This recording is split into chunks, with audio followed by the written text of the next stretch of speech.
in advance of Thursday's first round, which the Packers do not have a selection in. Their first pick is at number 52 as of now in the second round. They have 8 total picks as of now.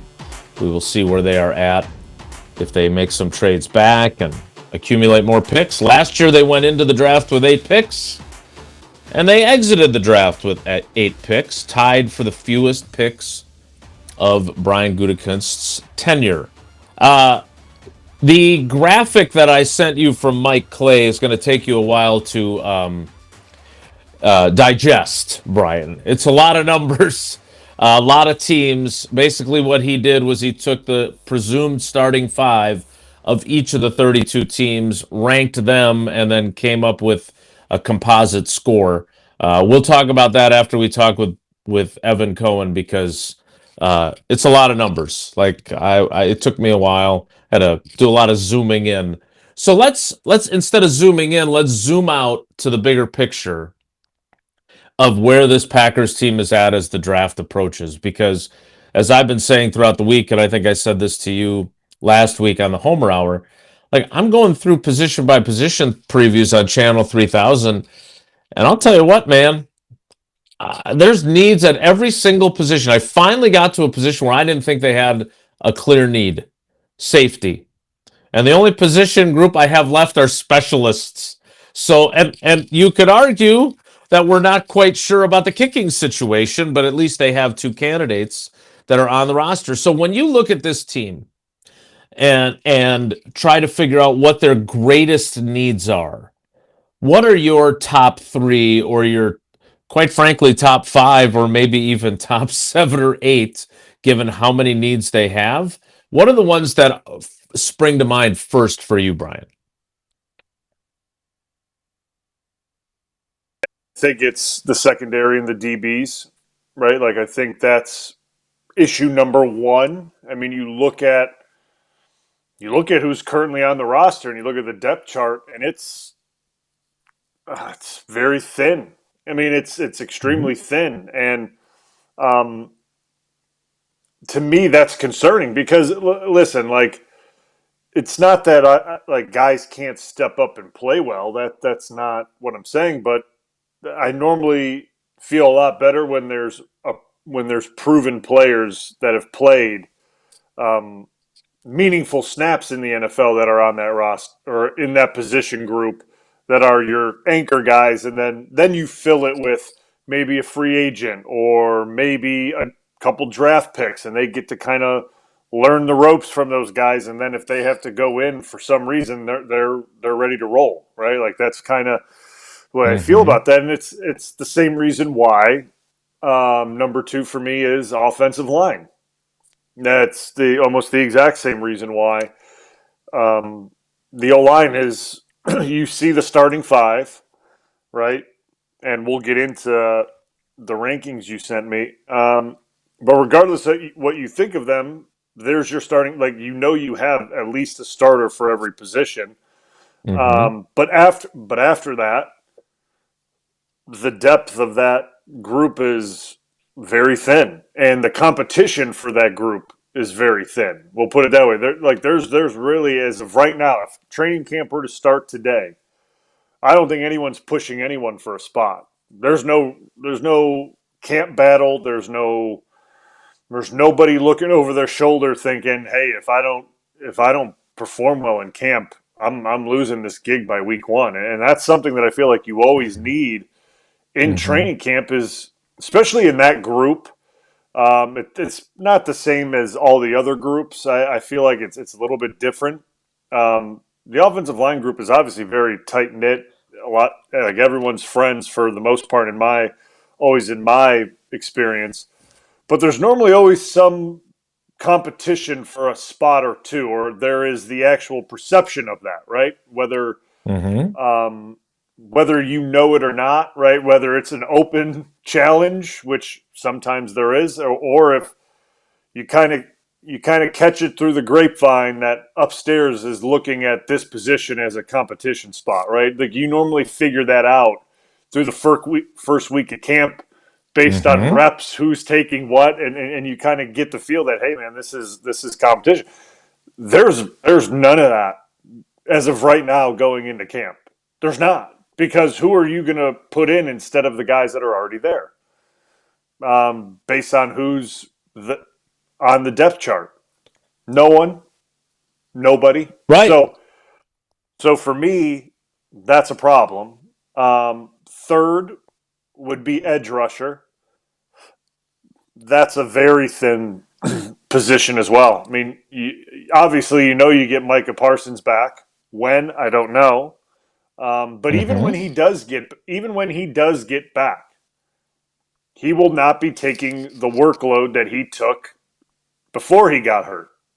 He will be eased back in just like any other. I mean, offensive linemen don't get eased back in when they tear their ACLs and come back. You play the whole game. That's the way it goes. But other position groups get eased back in, and they're on a rep count and things like that, and the workload increases because you don't want something to pop up that their body's not used to. So they get eased back into action. And that's going to be the same case for Mike. It's no different, even if he feels Mm-hmm. 1,000,000%. And that's without any issues popping up in that group until Micah gets back, right? No injuries, nothing. It's already a very shorthanded group, in my opinion, which is a problem. Then look no further than right inside next to those guys, the interior part of that. You have Wyatt, you got Hargrave, which, Mm-hmm. hey, I think those two players are good football players. I really do. I like both of them. But normally you like to be three, maybe four. Not saying the two backup guys need to be of that quality, right? Of those two players, but you Mm-hmm. normally like someone that can come in and do a similar job. It's not going to be as good. I'm not asking for that, because that's very hard to do in the NFL, is bring in backup that's just as good as the starters. I'm not saying, but right now there's no proven guys behind them that can fill that role. And we don't even know what this defensive front's going to look like yet. We have no idea what the structure is and how these guys fit into that. So, like, that's another thing on my mind that I'm thinking about. Like, okay, well, if we play three down, who's going to be the nose?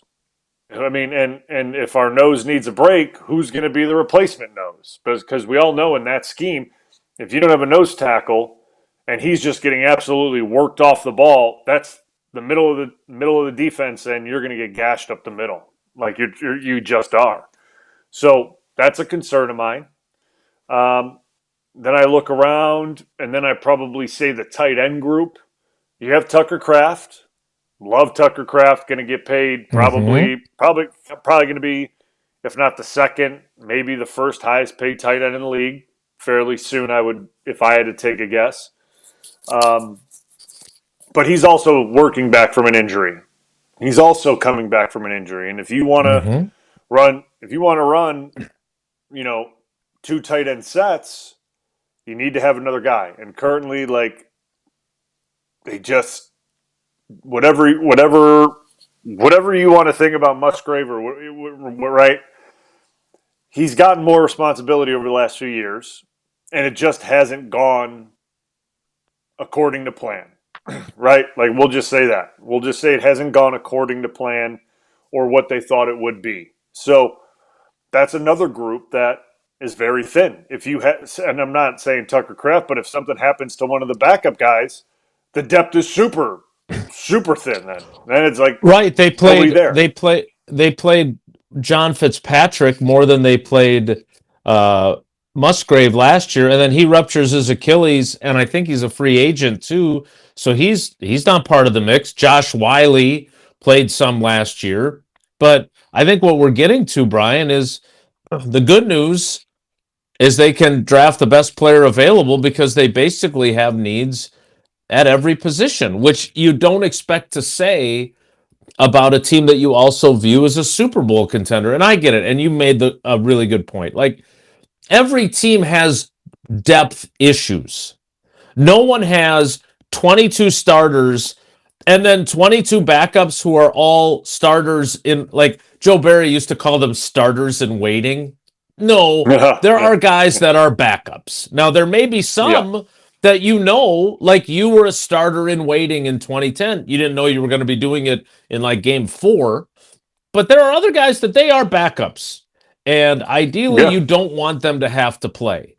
And I think the fewer of those that you have, right, the better chance you have when injuries strike. But right now, and again, I get it. Lots of teams have depth issues. But like when I look at the offensive line, like they don't have a single backup that you say, well, this guy's done it before.